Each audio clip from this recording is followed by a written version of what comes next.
परमं वै मङ्गलम् धम्मो मङ्गलमुखितं अहिंसा संयमोत्तवो देवा वित्तं नमसन्ति यस्य नमः जातुमसमुखेषु भमरो अव्ययैरसं नयपुखं किलामि सोयपिणेयपयं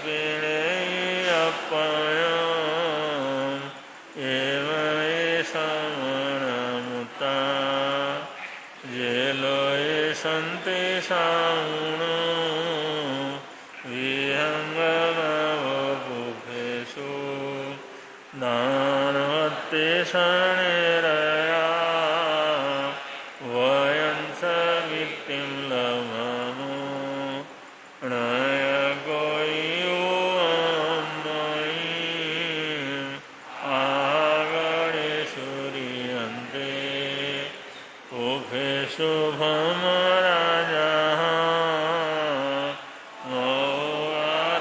मौवारसमबुद्धा ये भवन्ति अनिश्चिया नानापिण्डरयानन्ता तेन मुच्यन्ते शृणोति।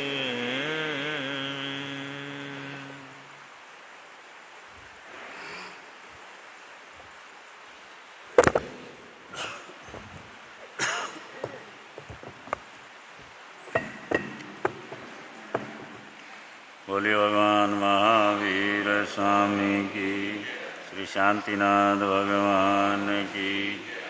नमस्कार तुमको गुरुदेव प्यारे, नमस्कार तुमको गुरुदेव प्यारे, नमस्कार तुमको शासन सितारे, नमस्कार तुमको शासन सितारे, नमस्कार तुमको तपोधन हमारे, नमस्कार तुमको तपोधन हमारे, नमस्कार तुमको सबके सहारे, नमस्कार तुमको सबके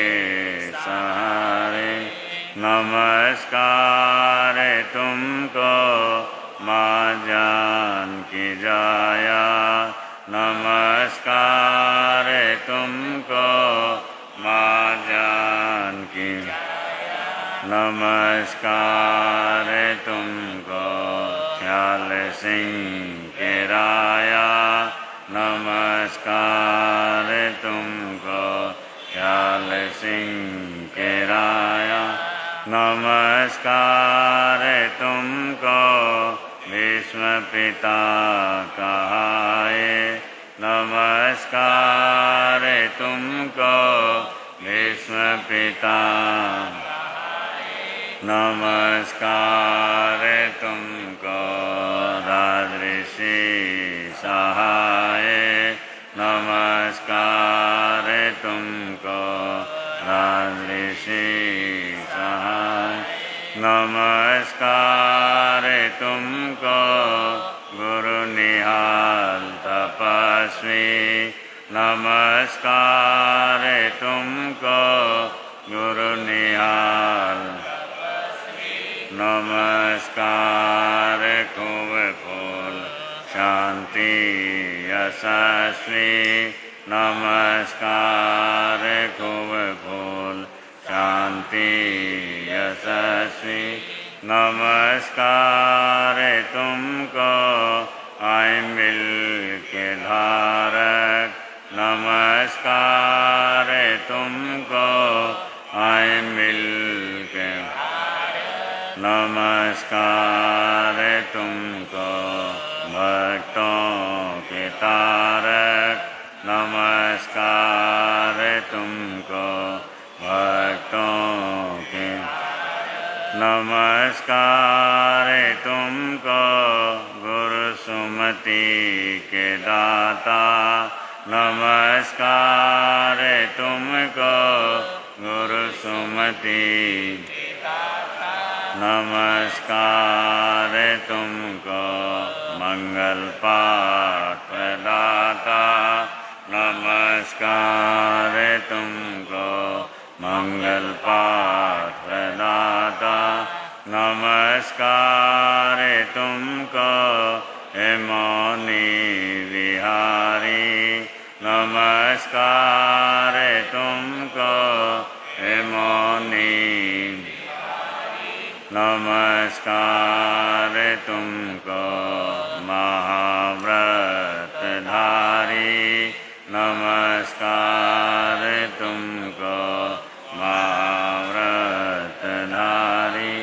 नमस्कार तुमको नमोकार साधक, नमस्कार तुमको नमोकार, नमस्कार तुमको जिन धर्म आराधक, नमस्कार तुमको जिन धर्म आराधक, नमस्कार तुमको देवों के देवा, नमस्कार तुमको देवों के देवा, नमस्कार तुमको करो पार खेवा, नमस्कार तुमको करो पार,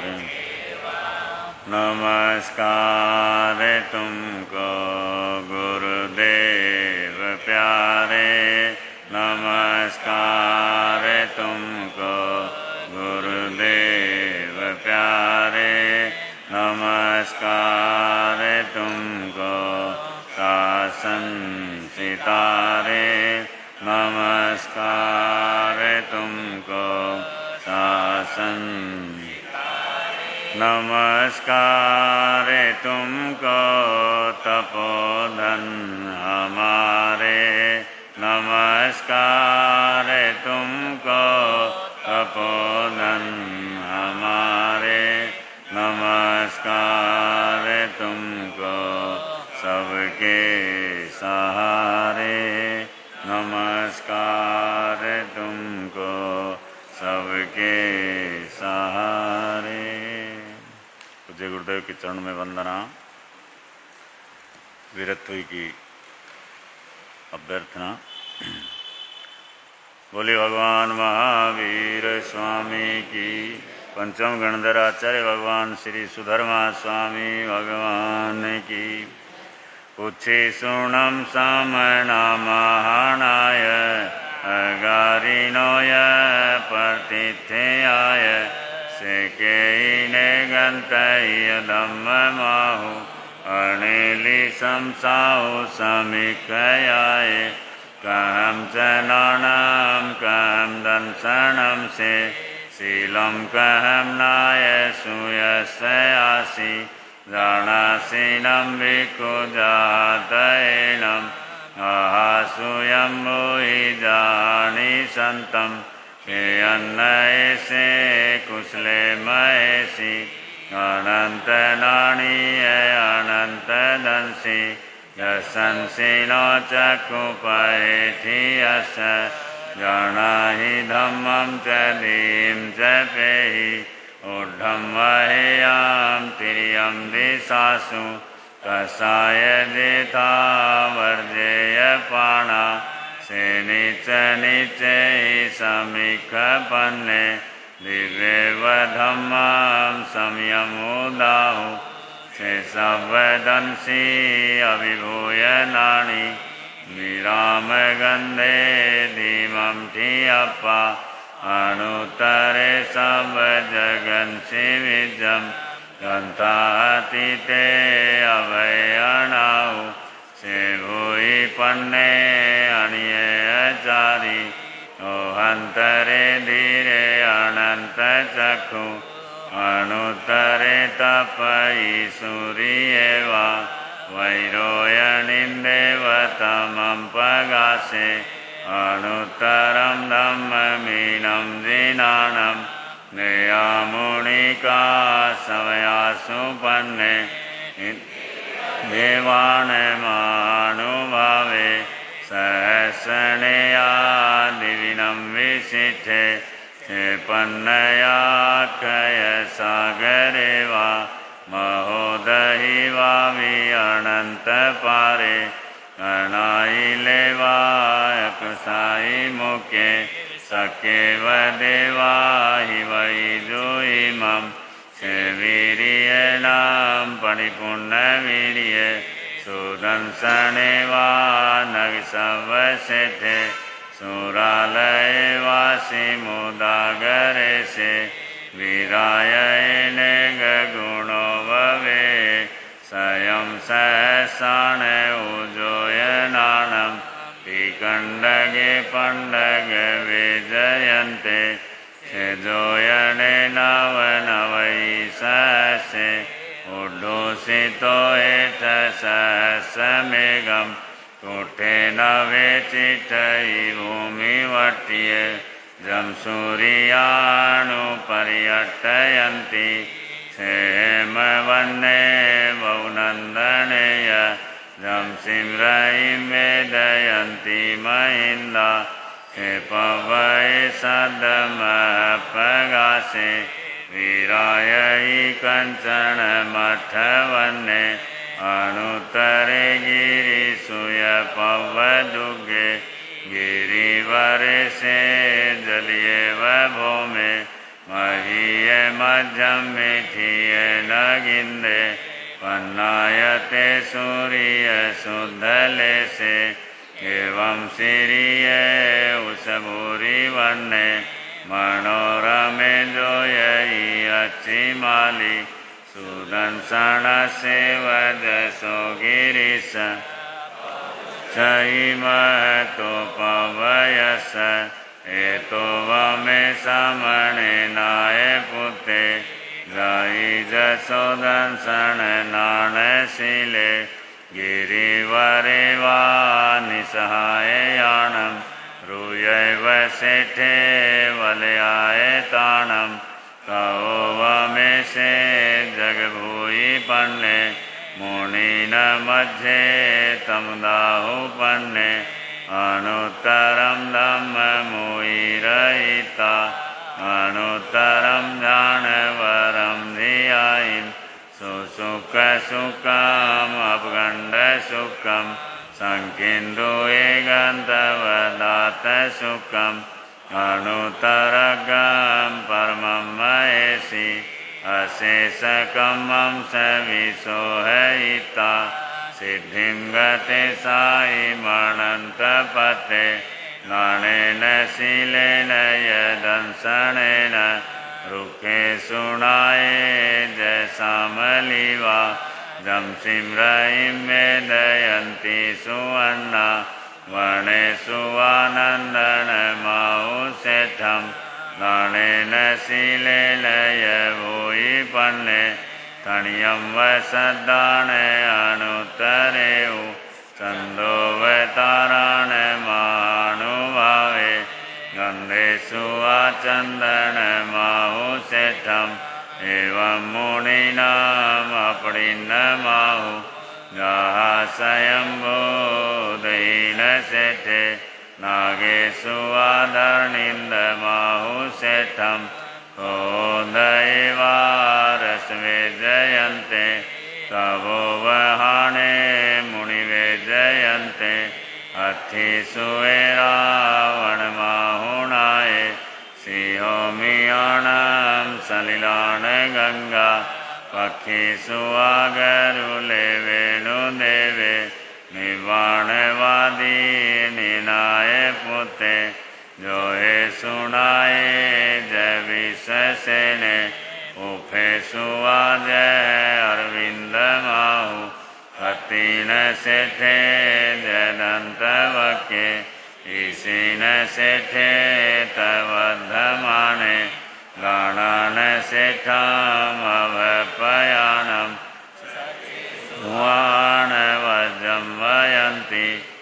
वेसुआ उत्तम बम्बचेरम लोगोत्तमे समणे नाय पुते तीन सेठा लव सतमावा सभासु हमाव सभाण सेठा निवाण सेठा जय सब धम्मा नयनाय पुता परमथि नानी ूढ़ोव में धुणई विजय गेहि न सन्निहि कुवई आशुपन्ने कर्युं समुद्रं च महाभवोगम् अभयंकरे वीर अनंत चक्षु तोहं च मानं च तएव मायं लोभं च उत्तम अजथ दोषा हेयाणिवन्तारहमयेषि न कुवई पावन कारवेयि किरिया किरियां विनयानुवायम् अन्नानियाणं पर्यचठाणं से सबवायाम् इवेयिता उवठिये संजमदिहरायम् सेवारिया इति सरायिवतं उवहानवं दुःखकयठयाय लोकं विदितारं परं च सबं बभुवार्य सबवारं सोत्साय धम्ममर्हन्तवास्यं समाह्यं अठपदो वशुद्धं तं सद्दहाणाय जनानावु इन्देव देवा हिव्यागमी सन्ति इन्देव देवा हिव्यागमी सन्ति तिवेमि आगमे तिव्य प्रणत तंजा सुक्तागमे अथागमे तदुभयागमे व श्री ज्ञान के विषय जो के अतिचार लगाते मैं लाऊं जम्बाइनम वच्चामिनम नक्रम चक्रम पैनम विनयनम जोगिनम घोषिनम सुट्ठु दिनम दुट्ठु पड़ीक्षम काले को सुझाव काले न को सुझाव सज्जायम सज्जायम सज्जायम न सज्जायम गणता गुणता विचारता ज्ञान और ज्ञानवंत पुरुषों की है विनय आसाधना है भक्ति हुई तो बारंबार तस्मिच्छामि दुक्कड़म।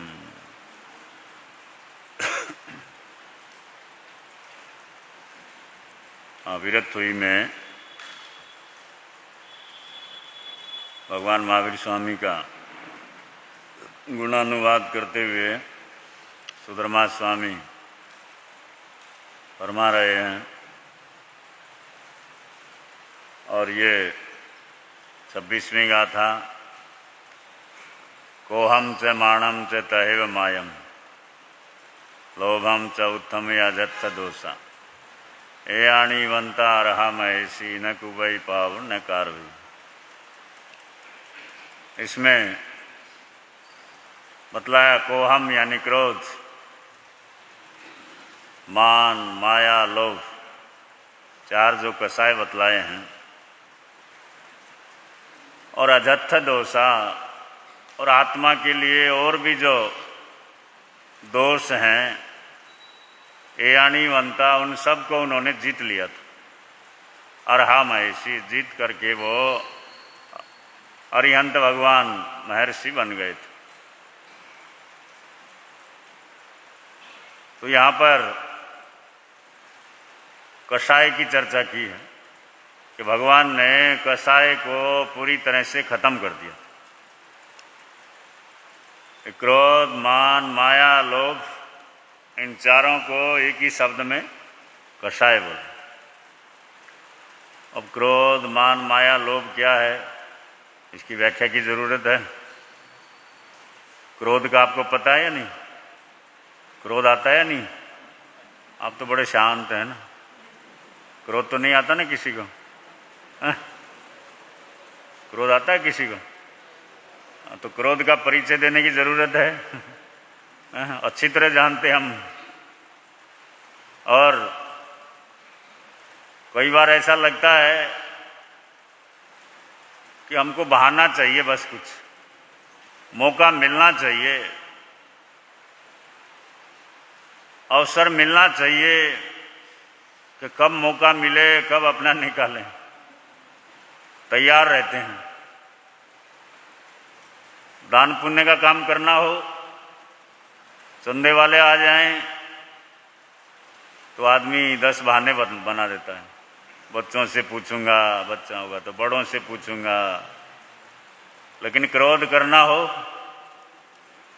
कभी बहाना बनाता है, अरे बाद में बताऊंगा, बाद में उत्तर दूंगा तेरे को। वहां तो तुरंत।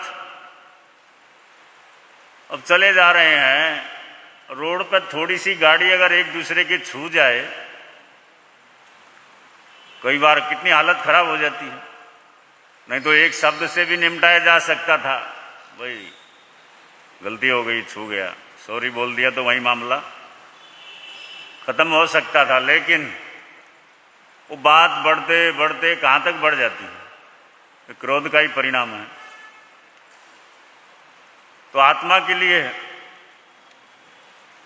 ये बड़ी हानिकर चीजें हैं।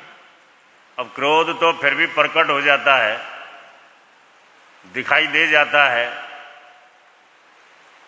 लेकिन दूसरा जो है मान, वो दिखाई नहीं देता। हालांकि क्रोध जो आता है ज्यादातर किसके कारण आता है? अहंकार के कारण ही आता है, मान के कारण ही आता है कि मेरी बात नहीं सुनी। अब ये चारों कसायों के वैसे भेद आते हैं बहुत सारे, लेकिन फिर भी क्योंकि हर आत्मा के पास ये मौजूद है, विद्यमान है, और कर्म बंधन के कारण बताए हैं मूल रूप से। राग द्वेष की ये संतानें हैं, और छल कपट माया जो तीसरा है, और चौथा लोभ। 10वें कालिक सूत्र में,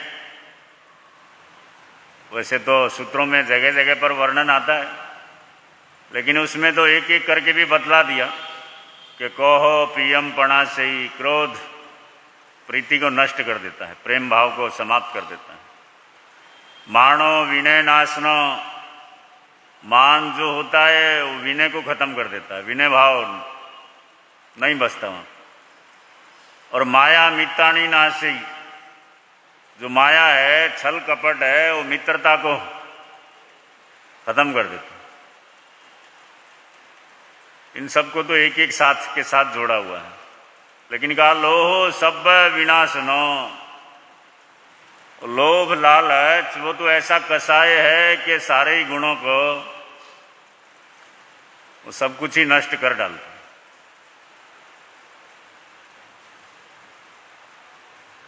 तो कसाय आत्मा के लिए एकांत अहितकर बताया, नुकसानदायी है। लेकिन यहां पर कहा कि परमात्मा प्रभु महावीर ने उन कसायों को पूरी तरह से खत्म कर दिया था। उन्होंने अपने साधना से, तपस्या से, समभाव से, जीवन में कितना भी कुछ हुआ, किसी ने आकर के कैसे भी कष्ट दिए, लेकिन जरा सा भी किसी के प्रति कोई कसाय उत्पन्न नहीं हुआ। अब ये आसान काम नहीं है ना, क्योंकि ऐसे जन्मों जन्मों के बंधन हैं और इस तरह से जकड़े हुए हैं।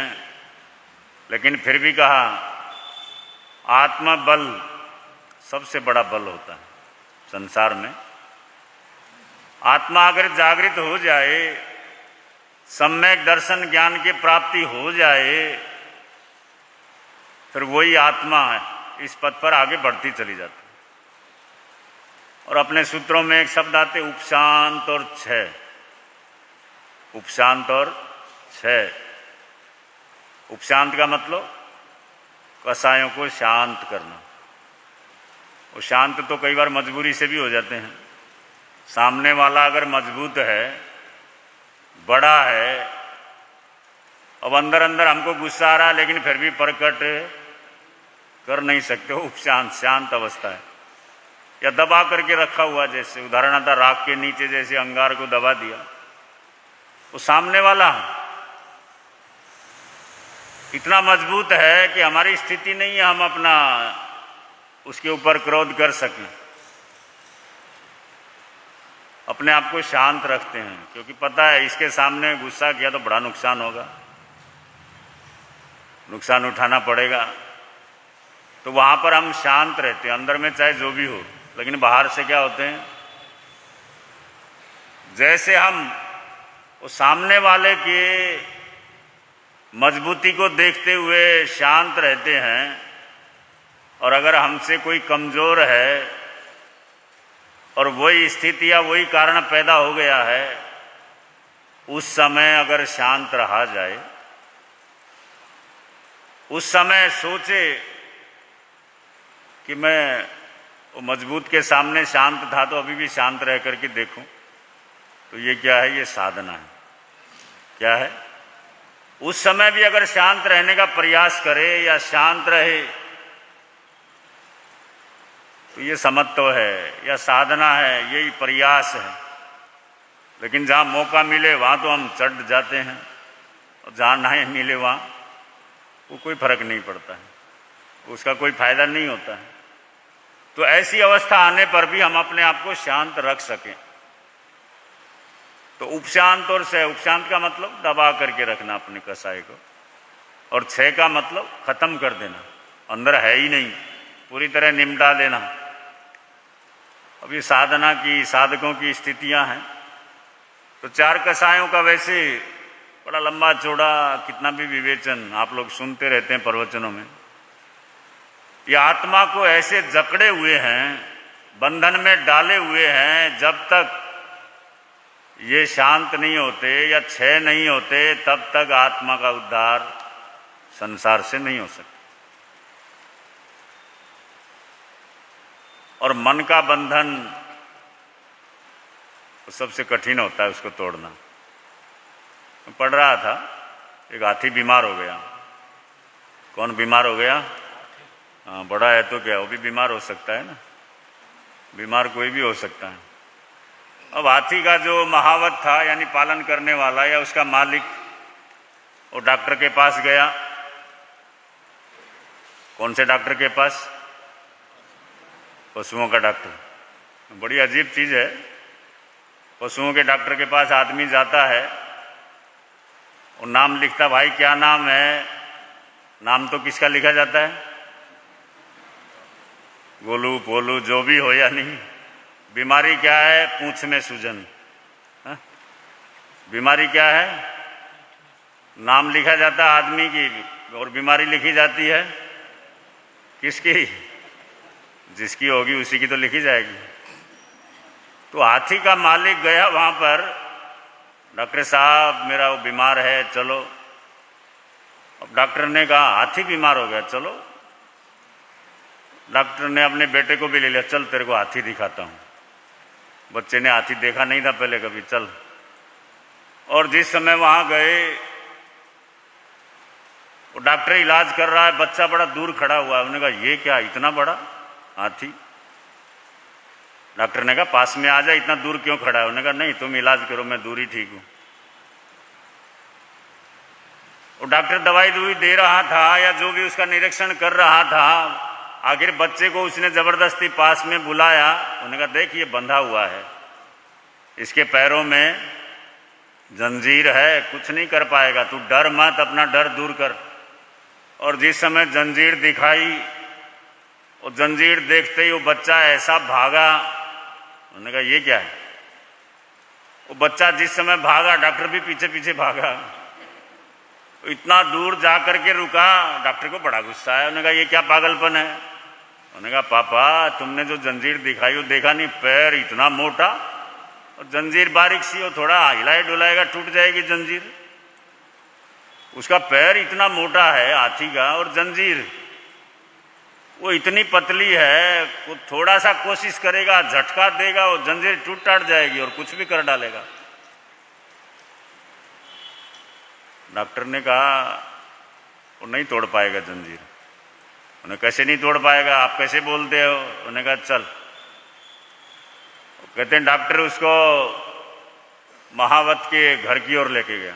वहां पर हाथी का छोटा बच्चा था और छोटे बच्चे को भी वैसी जंजीर के अंदर बांधा हुआ था और वो हाथी का छोटा बच्चा जंजीर को तोड़ने की बड़ी कोशिश कर रहा था, लेकिन वो छोटा था, वो बच्चा था, और बच्चे में और बड़े में तो अंतर होता ही है ना। उन्होंने कहा देख ये कितना ट्राई कर रहा है, कितना कोशिश कर रहा है ये जंजीर से मुक्त होने की, तोड़ने की, लेकिन कर पा रहा है। वो देखते रहे थोड़ी देर। उन्होंने कहा ये नहीं तोड़ सकता क्योंकि ये बच्चा है। उन्होंने कहा चल अब हाथी के पास। उन्होंने कहा चलने की जरूरत नहीं, क्या समझाना वही यहीं बता दो। उन्होंने कहा ये हाथी बचपन से ही ऐसी आदत पड़ जाती है, अब ये प्रयास करेगा घंटा 2 घंटा 2-4 दिन प्रयास करेगा, लेकिन जब देखेगा जंजीर टूटने वाली नहीं है तो अपने आप को जंजीर के अंदर बंधा हुआ स्वीकार कर लेगा और ये बड़ा हो जाएगा तो भी उस जंजीर को तोड़ने का प्रयास। तेरा कहना ठीक है कि तो बड़ा हाथी है, उसका पैर बड़ा है, वो जंजीर चाहे तो तोड़ सकता है, लेकिन उनकी मानसिकता ऐसी हो जाती है कि बड़ा होने के बाद तोड़ने का प्रयास। क्योंकि वो बचपन में तो तन से बांधा जाता है और बड़ा होते होते वो मन से, उस जंजीर से उसका मन ही बंध जाता है, उसके मन में बैठ जाता है कि अब मैं इसको तोड़। यही अवस्था होती है हर आत्मा की। हालांकि उसके अंदर ताकत है, सत्ता है, पावर है, लेकिन मन में बैठ जाता है कि हम आइंबिल नहीं कर सकते हैं, उपवास नहीं कर सकते, चाय नहीं छोड़ सकते, ये नहीं छोड़ सकते। वो क्या है? तन से ज्यादा मन में बैठा हुआ है। यही बहाने बनाते हैं ना, पर्यूषण आए या कोई प्रसंग आए, चाय नहीं छूटती, फलाना नहीं छूटता, वो मन से हम। लेकिन कोई साधु संत की प्रेरणा से या खुद कभी जागृति आ जाती तो कर डालते ना, आराम से अठाई कर डालते हैं, मांसखमण कर डालते हैं। खुद को ही आश्चर्य होता है। तो मन की शक्ति अगर जागृत हो जाए तो फिर कोई भी बंधन हो, सब बंधनों को तोड़ा जा सकता है।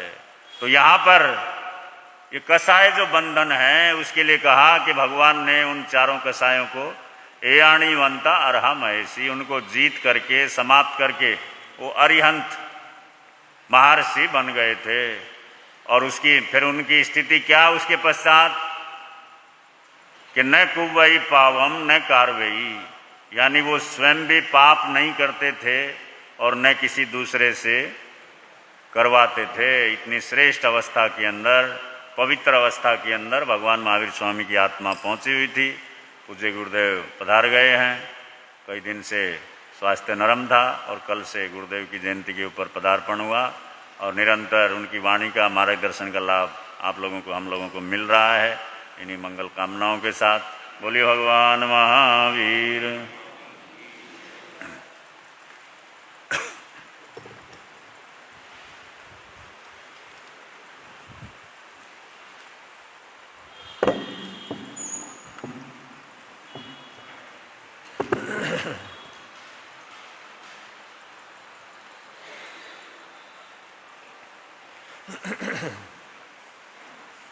त्रिभुवन पीड़ा हरण हार हो, तुमको मेरा नमस्कार।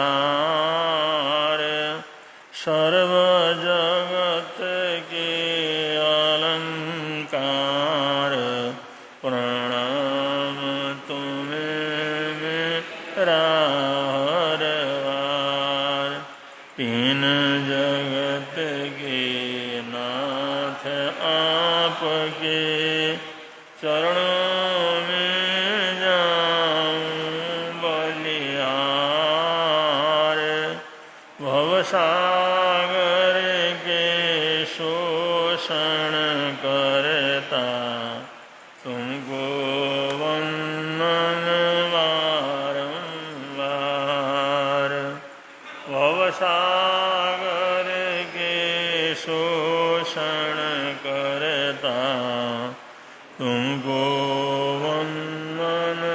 बारंबार।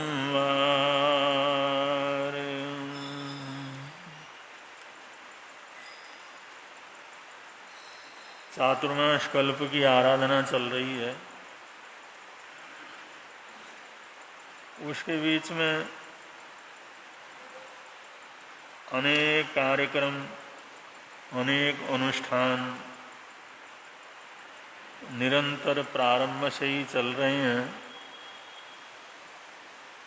अब भी पुच्छिषुणम की आराधना साधना आप लोग कर रहे हैं, बांचनी को सुन रहे हैं। और इसके साथ ही कल से ही ओली तपस्या के दिन प्रारंभ हो गए हैं। ओली आइमिल अपने समाज में अत्यंत प्रसिद्ध महापर्व है। 9 दिन की आराधना साधना होती है। एक एक दिन में एक एक पद की विशेष रूप से अनुष्ठान करवाया जाता है।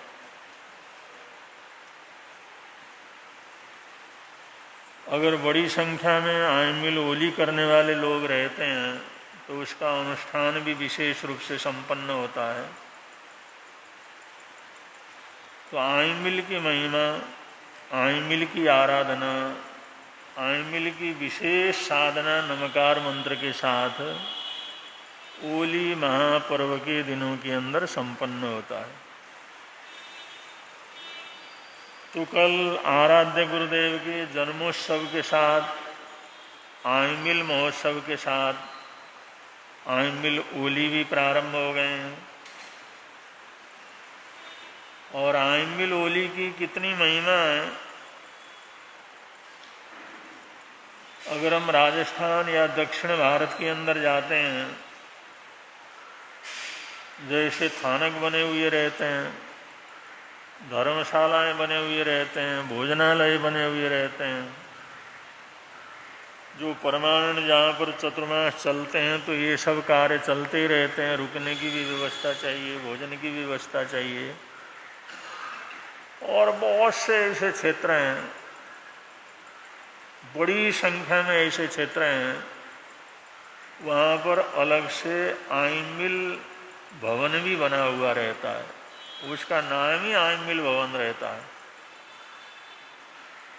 और आइमिल भवन का मतलब उसके अंदर आइमिल की आराधना होती है, आइमिल की साधना होती है, आइमिल का ही भोजन बनता है। 1987 में हमारा चतुर्मास धुलिया के अंदर हुआ था। ये महाराष्ट्र का इंदौर की तरफ से जाओ तो सबसे पहला संघ है। और धुलिया पुराना क्षेत्र है, पुराना गढ़ है। तो 1987 को जो हमारा वहाँ पर चतुर्मास हुआ, उसी चतुर्मास के बीच में उनका वर्षों से चल रहा आइमिल भवन वो संपन्न हुआ, उसका उद्घाटन किया। और तब से लेकर के अब तक वो आइमिल भवन एक दिन भी खाली नहीं रहता। खाली नहीं रहता का मतलब आइमिल का भोजन न बनता हो, लोग आइमिल ना करते हो, ऐसा कोई दिन खाली नहीं जाता। पर्वों के अंदर तो होते ही हैं, महोत्सवों के अंदर तो होते ही हैं। ऑलरेडी हमेशा 12 महीने आइमिल खाता वहाँ पर चलता है। और उसकी सबकी बारियां भी लगी हुई रहती हैं, क्योंकि आइमिल इस ढंग से वो लोग बनाते हैं। अगर कोई साधारण परिवार है, अगर सामान्य परिवार है, तो वो आइमिल खाते से उसकी सारी जिंदगी भी क्या करती है, चलती है। आओ आइमिल करो और चले जाओ। कोई धंधे में जाते हैं, कोई काम में जाते हैं, कोई किस में चले जाते हैं, लेकिन आइमिल करने के लिए वहाँ पर आते हैं और आइमिल भरपूर करवा दिया जाता है। और जिससे अगले का जीवन का कार्यक्रम भी उसके अंदर चलता रहता है। और तपस्या करने वाले तो करते ही रहे, ऐसे जरूरतमंद समाज के लोग आइमिल खाते से बड़े आराम से अपना गुजारा कर लेते हैं। गुजरात के अंदर जिस समय अकाल पड़ा, भूखमरी पड़ी, उस समय गुजरात के अपने जैन श्रावकों ने, सेठों ने ये प्रयत्न किया कि अब किस तरह से समाज की सेवा की जाए, कि वैसे अनाज लगातार बांटो तो बांटते बांटते तो कितने ही बड़े खजाने सारे खत्म हो जाएंगे। तो उस समय गुजरात में अकाल पड़ने के बाद भूखमरी जिस समय बढ़ी, तो उस समय आइमिल की उन्होंने व्यवस्था रखी कि हमारे आइमिल खाते के अंदर आओ और एक टाइम भरपूर भोजन करके जाओ, जिससे तुम्हारा भी काम चले और ये तपस्या भी क्या कर जाए। तो उनका भी एक ही टाइम भोजन करना होगा, आइमिल खाते में आना होगा, आइमिल का पचखान करना होगा, नवकार मंत्र का जाप करना होगा और उसको भरपूर एक टाइम का भोजन मिलेगा। उसमें बिगड़े हम क्या करेंगे, देंगे नहीं। वैसे नमक वगैरह भी, काला नमक जो भी है वो सब उसके अंदर देते थे।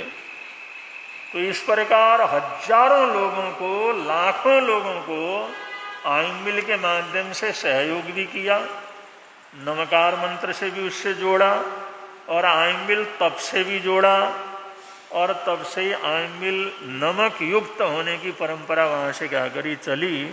क्योंकि और बिना नमक के तो आदमी कैसे खाएगा, रोज उसका कैसे गुजारा होगा, रोजमर्रे का काम कैसे चलेगा। इसलिए वो सब्जी वगैरह, जो सब्जी तो बनते नहीं थी, दाल वगैरह जो भी बनता था उसके अंदर नमक डाल देते थे, और नमक और नमकीन चीज़ और उसके साथ रोटी मिल जाए तो 2 चीज़ों से, 3 चीज़ों से आराम से पेट भर के वो सारा तकलीफ का समय उन लोगों ने पूरी तरह से पार किया। तो वहाँ से आइमिल के अंदर ये नमक की परंपरा तब से क्या हुई, प्रारंभ हुई। लेकिन कितने लोगों को जोड़ा भाई, हम तो तपस्वियों को दे रहे हैं, हम तो तप करने वालों को दे रहे हैं। इस हिसाब से उन्होंने जनता की सेवा की। तो आइमिल तपस्या की अपनी महिमा है। आइमिल का अगर उत्कृष्ट रूप से आइमिल करते हैं तो उसका बड़ा भारी प्रभाव होता है। स्वास्थ्य के लिए तो सर्वश्रेष्ठ ही है। वैसे तरह तरह के देव दोष वगैरह होते हैं, इन देव दोषों को दूर करने के लिए भी आइमिल तपस्या से बढ़ करके कोई दूसरी तपस्या नहीं है। तो आइमिल होली का दूसरा दिवस है, आज 10 तारीख है। और हमारे जैन परंपरा के अंतर्गत, जैन मान्यता के अंतर्गत आइमिल होली के अंदर 2 परिवार विशेष रूप से जुड़े हुए हैं। जैसे अंगदेश की राजधानी चंपानगरी, वहाँ के महाराजा सिंहरथ थे, उनका जीवन, और इसी प्रकार उज्जैनी नगरी के राजा प्रजापाल थे। ये 2 राज परिवार इस आइमिल महोत्सव के सबसे बड़े इस प्रसंग के अंदर जुड़े हुए हैं, जो कि सिरपाल मैना सुंदरी के रूप में हम लोग उन लोगों को याद करते हैं, उनकी कहानी को याद करते हैं, उनका अनुष्ठान याद करते हैं, उनके जीवन का उतार चढ़ाव याद करते हैं, उससे कुछ सीख लेने का प्रयत्न करते हैं। और इन लोगों ने आइमिल तपस्या की कितनी महिमा बढ़ाई, ये बड़ा भारी ऐतिहासिक प्रसंग है। और उस ऐतिहासिक प्रसंग को 9 दिन के अंदर विशेष रूप से सुनाने की भी परंपरा है, वरना आगे पीछे कभी भी उनको तो हम लोग क्या करते हैं, याद करते रहते हैं। तो महाराजा सिंहरथ के जो पुत्र थे, चंपानगरी के जो नरेश, बड़े प्रभावशाली नरेश थे, बड़ी लोकप्रियता थी। महाराजा सिंहरथ, उनके पुत्र थे सिरपाल, बड़े भाग्यशाली पुण्यशाली थे। राज परिवार में उन्होंने जन्म लिया, और ऐसे परिवार में जन्म लिया जो यशस्वी हो। लेकिन अचानक एक बार ऐसी घटना घट गई, महाराजा श्री सिंहरथ की अचानक मृत्यु हो गई। और मृत्यु कभी कभी कितनी सस्ती होती है ये हम लोग बहुत अच्छी तरह से जानते हैं। आप लोग जानते हैं कि हम लोग कोरोना से होकर के निकले हैं। कोरोना जैसी महामारी जो 2-2.5 बरस 3 बरस तक पूरी दुनिया के अंदर कोहराम मचाती रही और न मालूम कितने हजारों लाखों लोग इसके अंदर काल के ग्रास हो गए, देखते देखते अपने शरीर को छोड़ गए। उन लोगों के हम लोग साक्षी हैं कि कोरोना जैसी महामारी को, जो भयंकर महामारी है जिसने पूरी दुनिया को ठप करके रख दिया था, ऐसी महाबीमारी से हम लोग क्या करें, निकले। लेकिन आश्चर्य की बात तो यह है, ऐसी महामारी से निकलने के बावजूद भी हम लोग बड़े प्रसन्न रहते हैं, बड़े खुश रहते हैं और मौत का कोई हमारे को डर वगैरह को सताता नहीं है। लेकिन पुण्यशाली भाग्यशाली तो हैं ही हैं आप लोग, हम लोग, जो कोरोना जैसी महामारी के बीच में से भी आराम से क्या हुए, निकल करके बाहर आए। और कोरोना ऐसी बीमारी थी, आदमी जुखाम की दवाई लेने के लिए जाता था, खांसी की दवाई लेने के लिए जाता था, बुखार की दवाई लेने के लिए जाता था, ठंड पड़ रही है, चक्कर आ रहे हैं, उसकी दवाई लेने के लिए जाता था। हॉस्पिटल में जाने के बाद वहीं का हो जाता था और उसको देखने का भी मौका नहीं मिलता था। और जो आखिर के अंदर मरने की सूचना बाहर आती थी और लोग उसको हाथ भी नहीं लगा सकते थे, उनको दाग भी नहीं दे सकते थे, कंधा भी नहीं दे सकते थे। ऐसे हजारों लोग इस तरह से काल के ग्रास क्या कर गए, बन गए।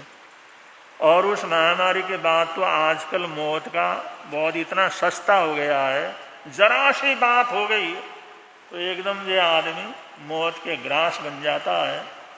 ऐसी स्थिति आज है तो समय का ये प्रभाव रहता है। कभी कभी जो है ये काल मौत किसको लेकर के जाए कुछ पता नहीं लगता। और जैसे ही महाराजा सिंहरथ का जो है अवसान हुआ, उसी समय उस दरबार के अंदर, उस राजदी के अंदर एक बवाल शुरू हो जाता है। क्योंकि जो उनके भाई थे अरिवनन, उनका इच्छा थी मैं इस राजगद्दी को संभालूं। उनके मंत्री थे मतिसागर, वो सोचते थे महाराजा का पुत्र है, उसी का राज तिलक किया जाए। बस ये सत्ता का दौड़ वहां पर क्या हो जाता है, प्रारंभ हो जाता है। और ऐसे षड्यंत्र वहां पर हो जाते हैं, ऐसे षड्यंत्र रख दिए जाते हैं।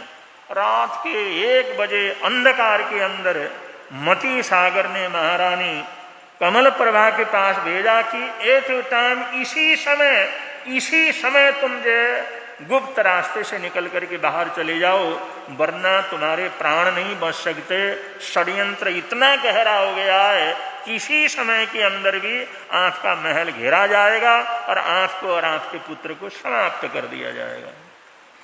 तो बंधुओं, जिसकी कभी कल्पना भी नहीं की थी, महारानी कमल प्रभा जो अपरंपार राज वैभव के अंदर रही, 5 मिनट के अंदर उस राजा ने, उस मंत्री ने कहा 5 मिनट का समय है, इस 5 मिनट के समय के अंदर जैसे तैसे वेश बदल करके खाली हाथ राजकुमार को लेकर के तुम क्या करो, निकल जाओ। समय बदलते क्या पता लगता है, पुण्य बदलते क्या पता लगता है, इंसान की किस्मत के बदलते क्या पता लगता है। 5-7 मिनट में उस रानी ने अपने आप को बदला, अपने आप को ऐसे छुपाया और उस राजकुमार को किसी तरह से दूसरे वेश पहना करके गुप्त रास्ते से, जो अंदर के रास्ते थे, जंगल में जाके निकलते थे। और वहाँ से, क्योंकि वो राज परिवार के लोगों को पहले ही समझा दिया जाता था, कभी भी आपत्ति आए, कभी भी परेशानी आए तो इन दरवाज़ों का क्या करना है, उपयोग करना है। जब सिर्फ जान की पड़े और सिर्फ जान बचाने के लिए ऐसे रास्ते बता दिए जाते थे, तो उस रास्ते से निकल करके 5-7 मिनट के अंदर तो रास्ता पार करके वो रानी जंगल के अंदर पहुंच गई। जो कुछ भी था सब कुछ 5-7 मिनट के अंदर सब कुछ क्या कर गया, छूट गया। अब जिंदगी की ये कहानी है, शुरू से ही हम लोग सुनते हैं, शुरू से ही समझाते हैं, शुरू से ही हम बोलते रहते हैं, अनुभव करते हैं। तो इससे यही है कि जीवन के अंदर कब क्या हो सकता है इसका कोई अता पता नहीं है। तो हम कुछ न कुछ अगर धर्म ज्ञान हो सकता है, जाप पाठ हो सकता है, आराधना साधना हो सकती है, दान पुण्य हो सकता है, सेवा वगैरह हो सकती है, क्षमा याचना वगैरह हो सकती है, कोई द्रोह को दूर करना हो तो तत्काल इंसान को कर लेना चाहिए। जिंदगी का तो कोई अता पता नहीं है। ये शिक्षा ये हमारे ऐतिहासिक प्रसंग देते हैं। तो ये दो परिवार विशेष रूप से इसके अंदर चंपा नगरी का परिवार और उज्जैनी का परिवार इसके अंदर जुड़े हुए हैं। वो प्रसंग जैसे समय आएगा आप लोगों के समक्ष बताते रहेंगे। और आज विशेष रूप से हमारे यहाँ पर रोहित बैठा हुआ है, इसके गुरुजी गौतम मुनि जी महाराज, जो हमेशा गौतम मुनि जी का नाम लेता है। और आज तो सुबह से अब तक पता नहीं कितने हजार बार उसने उनका नाम लिया होगा, क्योंकि आज उसके गुरुजी गौतम मुनि जी महाराज साहब का जन्मदिन है। और उनको वर्षा दाता के नाम से ही जानते हैं ना। वर्षा दाता सुख वर्षा, आंगन आंगन सुख वर्षा, वर्षा दाता सुख वर्षा, आनन आंगन सुख वर्षा। आज रोहित के गुरुजी गौतम मुनि जी उनका जन्मदिन है और जन्मदिन को वहाँ मनाई जा रही है। इसका तो एक हफ्ते से चल रहा है और सुबह से उसी उत्साह के अंदर फूला हुआ नहीं समाया हुआ है। गौतम मुनि जी हमारे परिवार के वरिष्ठ संत हैं, धर्म प्रभावना करने वाले संत हैं। पूना के अंदर इस समय उनका चतुर्मास है, आज उनका जन्मदिन है और उनकी बधाई हम रोहित को ही देते हैं। इसके गुरुजी की बधाइयाँ हैं, इसको बहुत बहुत बधाइयाँ। उनके गुरुजी का जन्मदिन है उनके।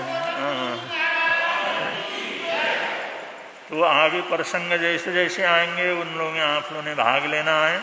और 17 तारीख को शरद पूर्णिमा, उसी दिन संक्रांति का दिवस है और असी आउषाय नमः इसका विशेष रूप से जाप होगा। इसलिए ज़्यादा से ज़्यादा भाई बहनों ने उस दिन के जाप के अंदर जरूर सम्मिलित होने का प्रयत्न करना है। इन्हीं मंगल कामनाओं के साथ अगर आज का किसी भी भाई बहन का एकासना वियासना हो तो